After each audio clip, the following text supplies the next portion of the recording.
2024 has been the year of elections. Over 2 billion people went to polls in more than 60 countries. That's more voters and votes than ever before in recorded history. Countries representing about half the global population held elections this year, including key polls in the United States, India, Russia, the European Union, Indonesia, Pakistan, Bangladesh, and Mexico. These countries alone account for a population of more than 3 billion people. Be it Donald Trump's historic re-entry to the White House or Mexico and Namibia getting their respective first female presidents. In India, Prime Minister Narendra Modi's party formed the government for the third time, but in a coalition. In Britain, political power swung to the left, while in France, President Emmanuel Macron's decision to hold snap elections backfired. We will also talk about the African National Congress that failed to get majority. Hello and welcome to our special year-ender episode, 2024, the year of elections.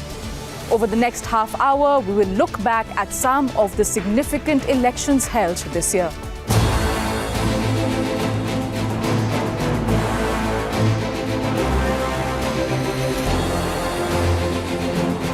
In the midst of two active wars and simmering global geopolitical tensions, the world watched the US 2024 presidential elections with bated breath. Get out! You're fired! To say that the presidential race was an emotional and dramatic roller coaster for America's voters is an understatement. From a change of guard in nomination months before polls to assassination attempts, US witnessed an election like never before. For returning presidential candidate Donald Trump, the race began with competition from within the House. While Ron DeSantis dropped out of the race in January itself, South Carolina Governor Nikki Haley stepped aside in March, eventually paving a clear path for Trump's nomination. The challengers were out, but many new challenges cropped up.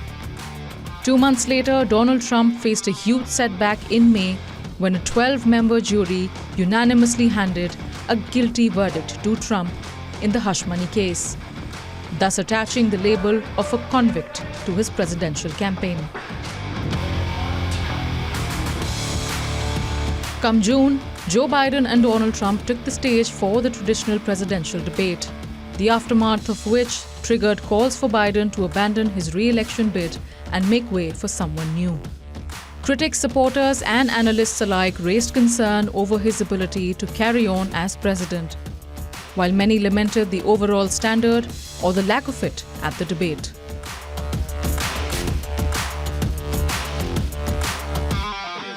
July was a month that sent both camps in a spiral. Trump survived an assassination attempt during a rally in Pennsylvania. Blood streaming down his ear, fist high up in the air, it became a moment of political reckoning for the Republican.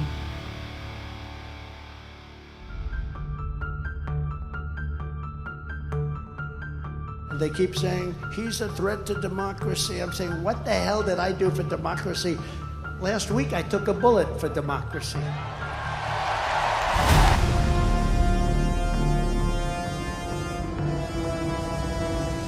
In the blue camp, pressure grew on Joe Biden to step aside, but the 82-year-old remained defiant, despite a steady decline in his approval ratings. We got to finish the job, and I promise you, I'm okay. On July 21st, the incumbent finally gave in, announcing the decision to not contest the 2024 presidential election. Are you ready to elect Kamala Harris and Tim Walz?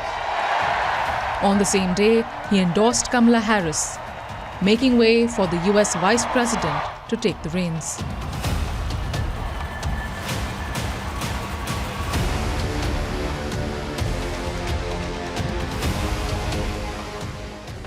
The race to power in America got a second lease of life and a moment of déjà vu for Trump, who was facing a woman opponent for the second time. Another round of presidential debate was held between Trump and Harris in September. Just days after, another attempt was made to assassinate Trump, this time at his golf club in West Palm Beach, Florida. The political temperature had reached an all-time high. I am running to be president for all of America, not half of America, because there is no victory in winning for half of America. I will be a president who unites us around our highest aspirations, a president who leads and listens, who is realistic, practical, and has common sense, and always fights for the American people. Take over, Elijah. In the rallies that followed, both candidates and their running mates left no stone unturned. Statements were made, personal comments exchanged. Pollsters showed Harris as the more favorable candidate overall, but for critical election issues, voters leaned towards Trump. For many, the election was down to the wire.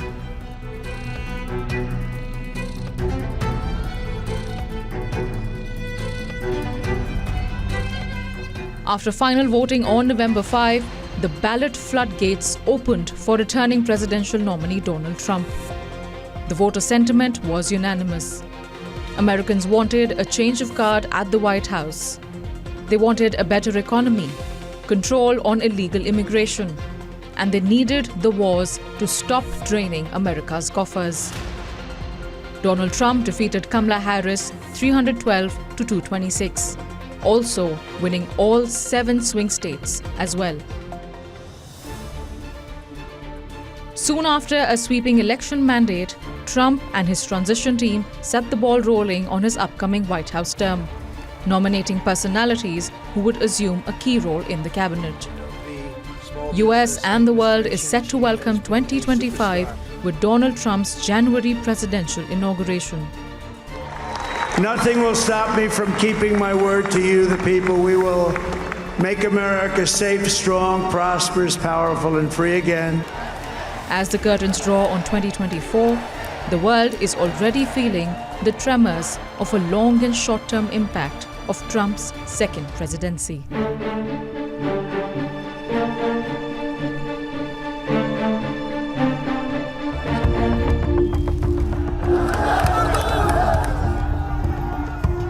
"2024 has been a year for elections globally, but maybe nowhere more so than in South Asia. South Asian countries are home to nearly 1/4 of the world's population. Voters in India and its neighboring nations exercised their ballot, making them 5 of 8 countries in the region that went to polls this year. In India, millions voted to decide who will lead the country for the next 5 years. On the 4th of June, Prime Minister Narendra Modi and his party, the Bharatiya Janata Party, won a 3rd term in power. But the BJP fell short of a full majority in the Lok Sabha, India's lower house of parliament. BJP had turned to their allies in the National Democratic Alliance, or NDA, to reach the 272 seats required to form the next government. With the Congress winning 99 seats, Lok Sabha got a leader of the opposition in Rahul Gandhi after 10 long years.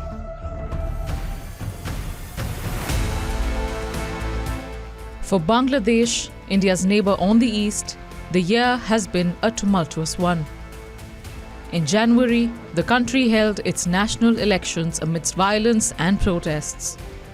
Sheikh Hasina secured a 5th term.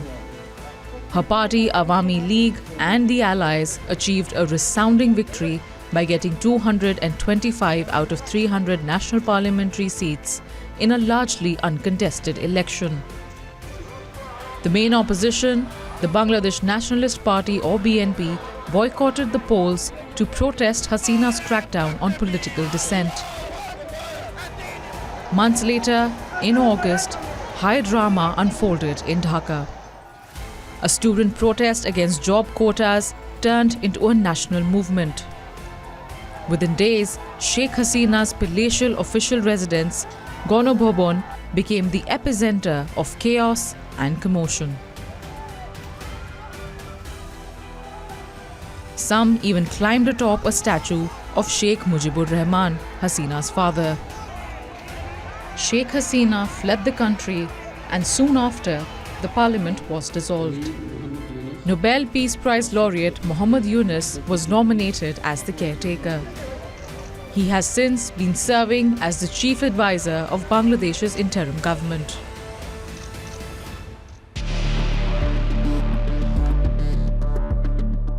To India's west, Pakistan held elections in February, after 2 years of political turmoil in the country.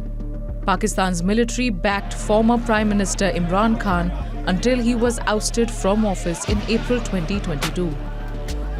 Khan has been in prison since August 2023 and was disqualified from running in the 2024 election cycle. Close to the elections, the top court stripped Khan's party, Pakistan Tehreek-e-Insaf, of its election symbol, forcing PTI leaders to run as independents. Despite opposition from the powerful military and a state-led crackdown, Khan's party secured the highest representation in legislative elections. But it wasn't the PTI that took power in Pakistan. Rather, a military-backed coalition, including the Pakistan Muslim League Nawaz or PMLN and the Pakistan People's Party or PPP, formed the next government with Shehbaz Sharif as the Prime Minister.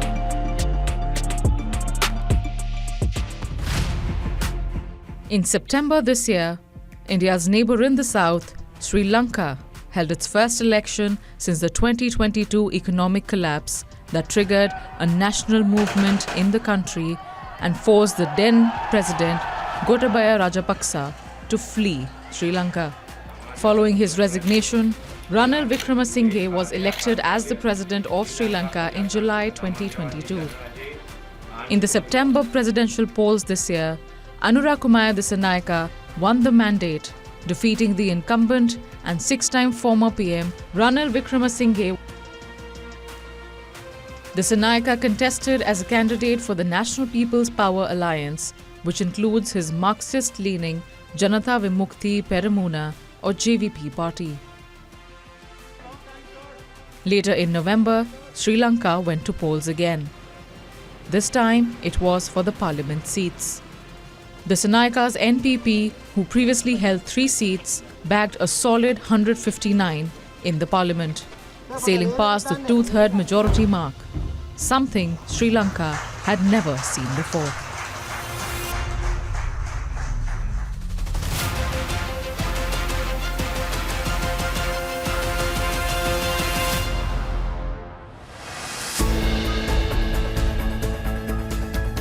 In the African continent, more than a dozen countries held presidential, parliamentary, or local elections. While some of Africa's dominant ruling parties retained power, incumbents suffered crushing defeats in a few others. In December, President John Mahama makes a comeback in Ghana. Mahama has beaten the country's ruling party candidate and Vice President Mahamudu Bawumia. The defeat ends 2 terms in power for the governing New Patriotic Party, marked by Ghana's worst economic crisis in years. Moving to Senegal, where in March, voters elected Bassirou Diomaye Faye as the country's youngest president ever. Just 10 days prior, Faye was sitting in a prison cell. But things changed for him when the party's leader, Ousmane Sonko, was also detained and barred from running in elections. It cleared the way for Faye to ascend from the shadow of his former boss and eventually from prison to the presidential palace. In May, South Africa's ruling African National Congress or ANC lost its majority in parliament for the first time in 30 long years since the end of apartheid and the beginning of free elections in 1994 when Nelson Mandela became president.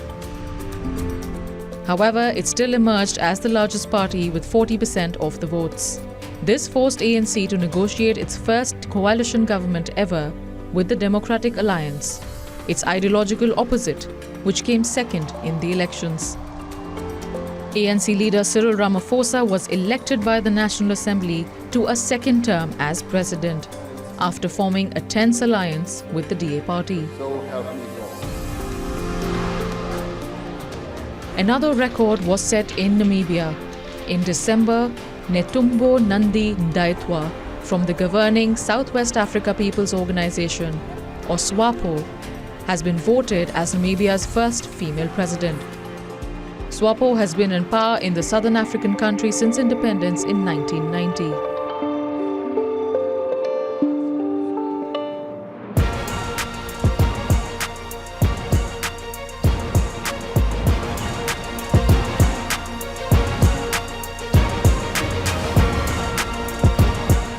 In June this year, voters across Europe went to polls to make their voices heard in the 2024 European Parliament elections.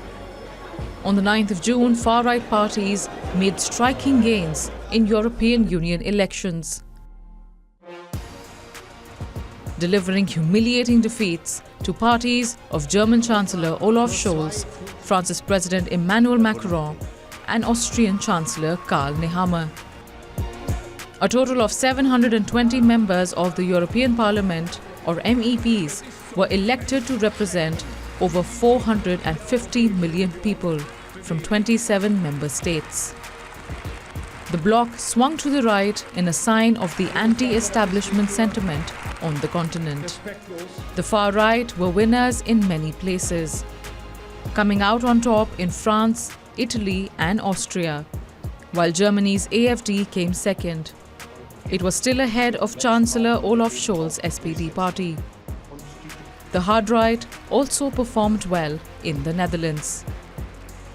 However, not everything changed. Ursula von der Leyen retained her position as the European Commission President for a second term.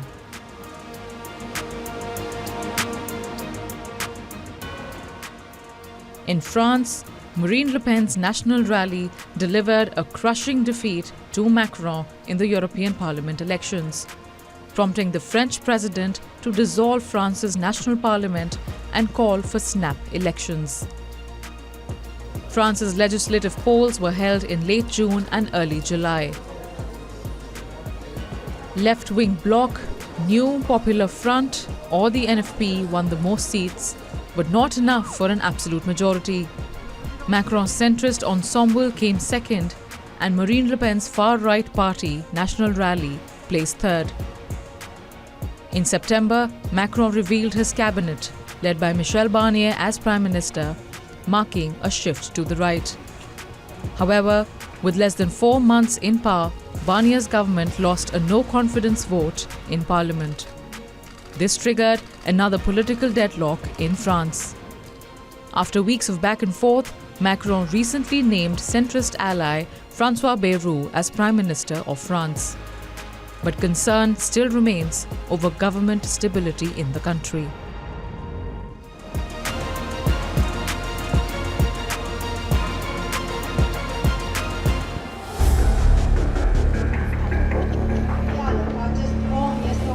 Not all elections in 2024 have been smooth sailing. In some countries, many voters contested the poll results. The ruling and opposition camps clashed over a disputed mandate, with both sides claiming victory.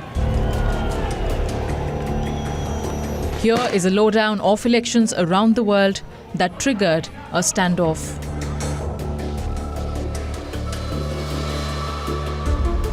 Venezuela held presidential elections in July, and to date, its result stands contested. Citizens of the country are divided over who won the polls, although incumbent Nicolas Maduro has already claimed victory. Opposition supporters protested for weeks, accusing authorities of electoral fraud. Demonstrators clashed with the police. At least 23 were killed in post-poll violence amid brutal crackdown by authorities. Opposition presidential candidate Edmundo González is in self-exile in Spain, and Maduro's reign continues amid a tense climate.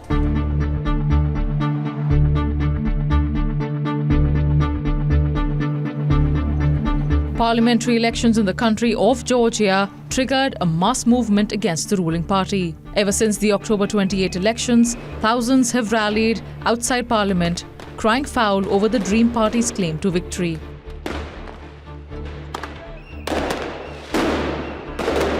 Opposition leaders and thousands of their supporters took to the streets night after night in a standoff unlike any other in Georgia. Over 100 have been injured and 400 arrested by police so far. For many, their worst fear is coming true as the ruling party moves away from the country's European identity. For weeks now, protesters have faced tear gas, rubber bullets, water cannons, and brutal police crackdown over demands to secure an EU membership and investigate the election outcome.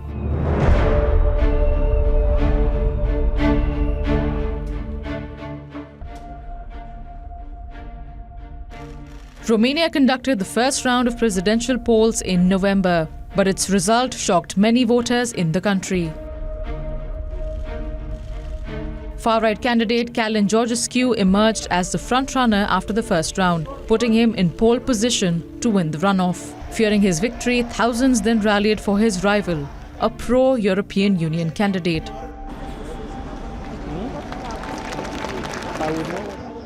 At the same time, reports began surfacing of election irregularities and Russian interference. Just days ahead of the runoff election on December 8, the Constitutional Court of Romania annulled the election and scrapped the first round's result, much to the dismay of Georgescu. The rerun for president will now take place in the new year. And now there is a new candidate in the battlefield.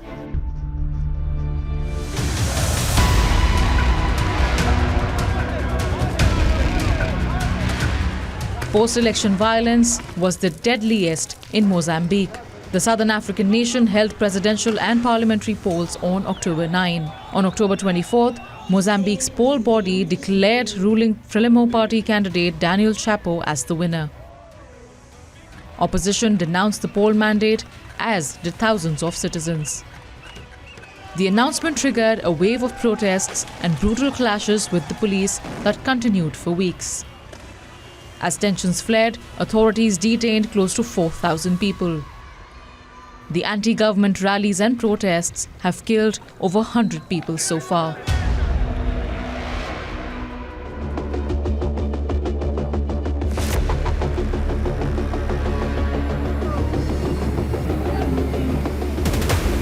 Few other elections also grabbed eyeballs, mostly for how pivotal they were to domestic and global policy in times of turmoil.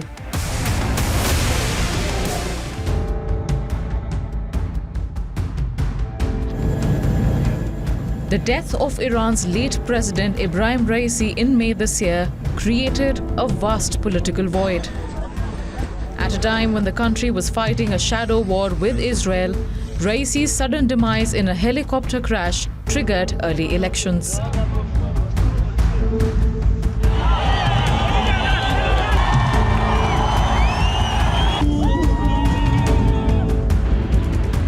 Polls were held soon after. While voter turnout was at a record low, Iranians chose a moderate leader in Masoud Pezeshkian, defeating hardliner rivals and becoming Iran's first reformist leader in over 20 years.